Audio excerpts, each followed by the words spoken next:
Good day mga JT at magandang hapon sa inyo nga pala lahat. At syempre, belated happy birthday, Dude Iya. At syempre, shoutout din kay Kushel Jeff, kay Marlita Rodriguez, kay Ate Sophie, Ate Sam, kay Buding, kay Sengkut, at kay Ate Ishi, shoutout siya kay Mama Day. At syempre kay Pisang Kadyo Bernard Sensil, Sir Gilbert Aguirre, happy birthday. At saka kay Miss Aguirre. At hindi mawawala ang family OG, Mama Mia, Dana Hutut, Mary Grace Villapando, Cherry Lourdes Pabalate, Elvis Puwalagaya, Narlet Sebastian, Jerome Mendoza, at saka Mar Daniel Mendoza at si Boy Kulot. At ito, daan po tayo dito sa aming resort. At nakita ko po ang Oyens Wi-Fi, sina Obic, at yun nga po ito, dire-diretso po tayo, palabas po tayo. At shoutout nga pala po kay Randy John Start Cueto at kay Jeff Corpus, kay Alexis Dicena, at sa mga tropang alatris. Ngayon nga po, kilala na yung mga kasapi kong yan dati. At yun nga po, palabas po tayo dito. Dumaan po tayo kay Wawa, Pinky, A3, at syempre, shoutout nga pala po sa ate siyang ko na mamayat na at sa aking inaanak na si Dana May at yung kanilang inahen na laging may soy sauce, sabi lang sa akin. At yun nga po, ito, dire-diretso po tayo. At shoutout nga pala po kay paring Arnold Labier, kay paring Joseph Katapang, kay paring Eugene Palentino, at kay paring Topper Sarmiento, kay Elsie Palentino, at kay Wilby Cabalos, at sa mga tropang pansol. At syempre, hindi mawawala ang KMCA Resort, ayun, shoutout nga pala kay Laya. At ito, KMCA Resort, KMCA Lagoon, KMCA Docks, KMCA Nagomi, KMCA White House, KMCA RNG, at KMCA JP. At yun nga po, Luke Monet Castillo and Janet Tabales Uzi. Siyempre, yun po yung mga resort owner. At ito po, labas po tayo dyan. Ito po ay nakauwi na po kami. At ito, siyempre, ito po yung tinatawag ng mga marunong magbike o talaga nagbabike na yung pagod ka, kahit naman hindi masyadong pagod, ang mga kabintihan, sarado pa yung Monet Store at saka Janet Store kasi ano na, at yun nga po, tanghali, pasta, yun, nagsasara yun, nagpapahinga yun si ate. Yun nga po, tinatawag ng mga marunong magbike, yung aalisin yung sakit sa katawan, at yun nga po, ito naisipan ko. Hindi ko na po na-chat si Pinsan Chino, at dahil baka busy, alam nyo na, ito nga po, pagkatapos po natin magsagada, na long ride, syempre, ito, diretso po tayo dito. Daan po tayo sa Miramonte, Betania, Bagong Alsada, Lalakay, Eldridge, Picard. Doon po tayo naman sa way na yun. Shoutout nga pala sa iyo, Rap Argente. Shoutout sa iyo. At sa mga bago kong followers, yung mga legit na followers, maraming salamat sa inyo. Hindi ko na po kayo isa-isahin, pero natutuwa po ako. Very appreciated na dumadagdag po ang pag-follow. Pero pinapollow back ko naman po kayo. Huwag kayong mag-alala. Automatic yan. Follow back po ako. At syempre, dito po, dire-diretso lang po tayo dito. Ayan, daan po tayo dyan sa dating Mount View. At itong nasa kanan ay Splash. Tapos sa Splash, ayan o, South Winds. At yun nga po, uy, sana all. At syempre, nakita nyo naman po, ako tayo mangitim. Kaya naglagay tayo ng mask. Nandito na po tayo. Makatakas po dyan ng tawag dito ng Park Merced. At dito nga po, dire-diretso tayo. Pababa po ito ng Lakewood Subdivision, marami pong mga resort dito. At yun nga pala, syempre dito sa amin sa Calamba, lalo sa Pansol, ay marami po talaga mga resort. Depende na lang po sa i-occupy nyo. At depende rin po sa ganda. At wag po kayong maghanap ng maganda. Tapos ang price nyo ay, alam nyo na, ay mababa. Tapos yun, may nakita akong foreigner. At good afternoon kami sa isa't isa. Alam nyo naman. At shoutout nga pala po kay Asman Ali, my new friend from other country. Thank you so much for accepting me my FBE friend request. At enjoy your vacation here in the Philippines. Ewan ko kung tama yan. Sana all nag-i-English. Pero nagkakaintindihan naman kami. At yun nga po siyempre, pagkawi po namin, eto, ratsyada po tayo ng hapon. Umuwi ho kami kahapon ng mag-aalas 12. Kagabi pala, yun nga po siyempre, 24 oras naman po ang biyahe galing Baguio to Top. Kaya kung kayo yung mga uuwi ng galing Manila, Top po kayo pumunta, meron po doon bus na may pangalang letra lang na 24 hours po biyahe.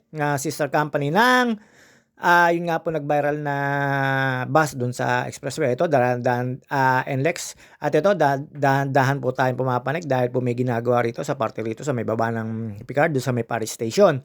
At nakita ko po yung mga estudyante na yan. Siyempre, inantay ko lang po silang tumabi at marami pong sasakyan. At yun nga po dito, hindi ba mawawala na po yung stress nyo? Ayan, nakita nyo naman po yung POV ko. POV. Tama po ba 'yun? Correct niyo na lang po ako at 'yun nga po papanik po tayo dito. Eto siyempre papanik naman din po 'to hanggang do'n po sa may paliguan at do'n sa may small community sa taas at siyempre dadaan po tayo sa Picard at meron pong mga ano dito, medyo mataas-taas na ahon at yun nga po papunta pong Boy Scout of the Philippines 'to, ulitin ko po, papunta po 'to ng Boy Scout of the Philippines. At yun nga po pag-uwing-uwi natin medyo nakaka-relax at, nagulat sila na nandito na raw siyempre meron tayong mga friends na nagtatanong. Yun nga po, ito po ang gusto namin, bike in ang mga pampasakit ng katawan, pero mararanasan niyo rin po pagka naging isa kayong siklista kung tawagin, pero hindi ho ako mangangarera, hindi po ako kumakarera, chill-chill lang. At siyempre tayo ay ito na po yung libangan natin at suportado ako ng mga kaate ko rito. Kaysa naman po dun sa isa ka mapunta, alam nyo na, ay ito po ay may benefits naman din po sa katawan natin. Nga po, siyempre meron man nagchat-chat sa akin, wala raw akong kapaguran. Napapagod din po ako, pero siyempre salita lang yun. Ang hirap kasi na sabihing pagod ka na. Marami po kasing ibig sabihin yun. Pero eto siyempre papawis lang po tayo at saka sa dami nating kinain din, hindi rin naging, tumaas din ang timbang natin siyempre sa raid namin, napakalamig, kailangan kumain ng kumain at magkape. At yun nga po, dire-diretso lang, may nakita ko nagwa-walking. Pagdating naman po dun sa baker, sa may baker po ay meron na pong mga ini-install na pang PevFair, tama po ba ako? At siyempre alam niyo na, malapit na po kasi hindi ko lang po nakita kung kailan ang date pero marami na po mga rides na kinakabit. Siyempre pag-walking do'n sigurado 'yon. Malalaman natin pagka kabit na yung mga 'yan at may mga install na siyempre meron po do'n na stage at meron do'n magiging concert, free concert. Alam niyo naman po ang PevFair, lagi pong inaabangan dito 'yan at marami pong mga kainan do'n. Mamimili na lang kayo, ayun medyo nakita ko po yung, kalangitan kaya ating binidyohan. At yun nga po sa excuse me po, nalalapit na po ang PevFair dito po sa UP Campus. Marami pong, pumupunta rito, inaabangan po 'yan.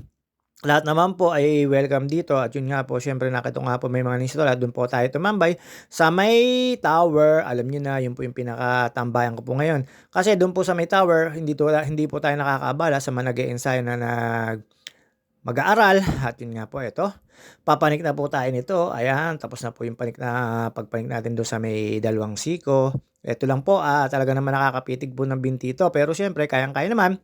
At saka praktisado naman po tayo dito pero wala po tayong pinag-iensayuhan at wala po tayong ride na pinaghahandaan. Basta ito nagpapa-cute lang po tayo. At siyempre sa mga nanonood sa akin at yung mga nagtitiwala at sumusuporta sa akin, thank you so much. At sa mga kay Pritchie, shoutout sa iyo. Sa mga hindi ko nakakalimutan ko po, pasensya na po kayo. At siyempre ito, dire-diretso lang po tayo. At sa lahat po ng gustong magpunta rito, free naman po ito, lalo sa mga bikers. Huwag lang po doon sa may mga sasakyan kasi po may mga sticker dito, basta di makina. At ayun nga po, pahinga lang po ng konti, padyak na naman po kinabukasan at pagkagising, kain-kain lang, tapos diet, medyo tumaas po ang ating timbang pero sakto-sakto lang naman at ang ating namang timbang ay pataas, baba at gawa ng po, syempre galing po tayo sa ride, tapos ang lamig pa doon sa pinagra-ridean namin, masarap kumain at masarap yung mga maiinit na soup at yun nga po, syempre eto, dire-diretso lang po tayo dito, paikot lang naman po ito. Depende na lang po sa inyo kung kayo maliligaw pero hindi ko kayo maliligaw dito dahil isa naman po ang exit nito at isa rin lang po ang pagpupuntahan nyo sa loob lang din po ng UP. At ayun nga po, doon tayo dumaan sa may library. Doon po ako dumaan sa may mga puno-puno na napakagandang tignan pero hindi na po tayo pumanik ng forestry or forest 2. Dito na lang po tayo sa baba at doon na lang din po tayo nag-enjoy. Ayan, eto, pababa na po tayo. Nandito na po tayo sa may grotto na wala naman pong tubig pero lagi ko pong inaabangan yan ang pag-ulan. Lalo pagka malakas na malakas po, sigurado po magkakameron po yan ng tubigan falls, hidden falls nga kung tawagin ko yan. Pero nandito lang po yan sa may Boy Scout of the Philippines. Kalimitan po malakas ang tubig yan after po ng bagyo. Yun po, sure na sure po yun. Ayan, nakita nyo naman po, papakita ko sa inyo. Ito po yung lagi kong dinadaanan at dito ko po lagi nakikita tuwing umaga si tatay. Hindi lang po ako nakapag-ride kaninang umaga dahil po, syempre, medyo late na po kami nakauwi galing Manila. At yun nga po pagka-uwi siyempre pahinga at tapon ng mga kabagay-bagay at siyempre kailangan nating mag-relax at yun nga po, eto daan po tayo dito, ayan po yung grotto na may hidden falls kaya wala pong tubig. Pagkalampas po rito at ayun nga po siyempre kumanan po tayo sa may papuntang library at yun nga marami akong mga nakitang estudyante at doon din po tayo dumaan pauwi sa may Oblation kung tawagin dito. Sa mga hindi po nakakauwi ng UPLB, eto, lagi nyo po ako makikita rito. This is my home sweet home. Hanggang sa kaya ko pa pong pumidal at pwede pa po akong pumidal na may kalakasan pa po ako. Yun. Lagi nyo po makikita rito. Ayan po yung library. Kanan lang po tayo. May tulay po rito. After po sa may tulay na yan. Ang pakanan ay papunta pong Forestry. Ang pakaliwa naman po ay papuntang Baker Hall at papunta po rin ng Freedom Park. Diyan sa kaliwa na yan, pag kumaliwa po kayo, syempre kaliwa nga, pag kumaliwa. Pakaliwa po tayo at makikita nyo po dyan yung isang mga puno-puno na napakaganda ng formation, kaya natutuwa po akong dumaan dyan. Minsan nilalakad ko po yan, sa gitna, ayan po, o nakita nyo naman po, ang ganda-ganda po, di ba? Syempre, medyo mainit-init ngayon, kaya medyo tayo ay merong habong sa mukha. Ang takot na takot mangitim, ang JT nyo, at syempre sa mga kasiklista ko. Sa mga ka-driver ko at mga nagmumotor dyan, shoutout sa inyo. Ingat-ingat tayo sa mga road rage at maging mapagpakumbaba tayo. Ayan, tumambay po tayo dito at marami po mga estudyante pumupunta dyan. Upo lang, pakyut lang, inom ng tubig, kala mo talaga may ginagawa. Ngayon, ayos ng buhok. At syempre, dito wala po tayong may chismis at wala po tayong nakakwentuhan dito. Wala po lumapit sa atin. Mukhang tayo lugi ngayon. At ayan, paikot-ikot lang po tayo dyan. Syempre, alam nyo na, ang JT. At yan, kunyari nakatambay, may pahawak-hawak pa sa ilong, pa yun ay pampakwit. Pero marami po ako nakita dyan na nagpipiknik dyan sa may bandang gitna dyan sa may tower. Nakita ko po, kaya lang di po tayo pwede makikain dahil di po tayo kakilala. At doon po sa may inuupuan ko, sa may marami po mga nakatambay na estudyante na nag-aaral. Hindi ko po alam kung anong ginagawa nila, basta makakalabas sa aklat nila. At yun nga po, nakapag-design na rin po ako. Siyempre, hindi tayo dadaan ng St. Therese. At shoutout nga pala po sa secret shoutout. Kilala mo kung sino ka, tatawa ka na lang pag napanood mo. At syempre, eto, pagkatapos po natin tumambay, dito po tayo dumaan sa may gitna at para tingnan ko po naman po yung ginagawa nilang mga kubo-kubo sa Fair. Sigurado pupunta po ako dito at makakain. Marami po kasing kainan dito at marami pong tambay, lalo pagka may concert. Hindi mawawala po yun, mga schedule ng concert kasi libre naman po. Pero dati, Moonstar o ata, hindi ko alam. Nakalimutan ko yung lagi namin pinapanood dito. Basta yun. Yun na yun. At yan, inikot ko yan ng mga sinasabi. Yan po yung sinasabi ko may mga nakain. Ayan po, may na-install ng mga kawayan-kawayan. Ayan po yung mga, syempre, ang susunod dyan, yung mga magtitinda. At after po dyan, nandito naman po tayo sa kabila. Makikita nyo naman po yung rides. Ayun, sa may dulo. Ayan, makalampas ng puno na yan. At syempre dito pauwi na rin po tayo.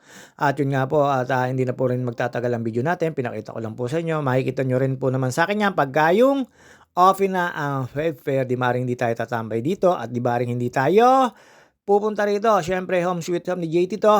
At saka sa pag-walking, ayan, yung mga rides, ini-install na nila at kinakabit kung tininglis Tagalog mo lang, tama ba yun? Pagkatapos po rito, kanan lang po tayo, pa-exit na po tayo at yun nga po, dadaan lang po tayo sa St. Therese. Alam nyo na, ayan, pinatawid lang po ni Kuya yung nasa pedestrian lane. Syempre, mabait si Kuya, kita niya, driver talaga. Kanan lang po tayo dito, pa-exit na po tayo. At dito po, nakita ko na po yung mga estudyante rito. At dito po, meron ding kainan sa may harapan ng room nila or building. Diyan sa may kanan na yan, ayan, makalampas niyang pedestrian lane na yan, yung mga nakikita nyo dyan, orange-orange dyan, sasakyan yan.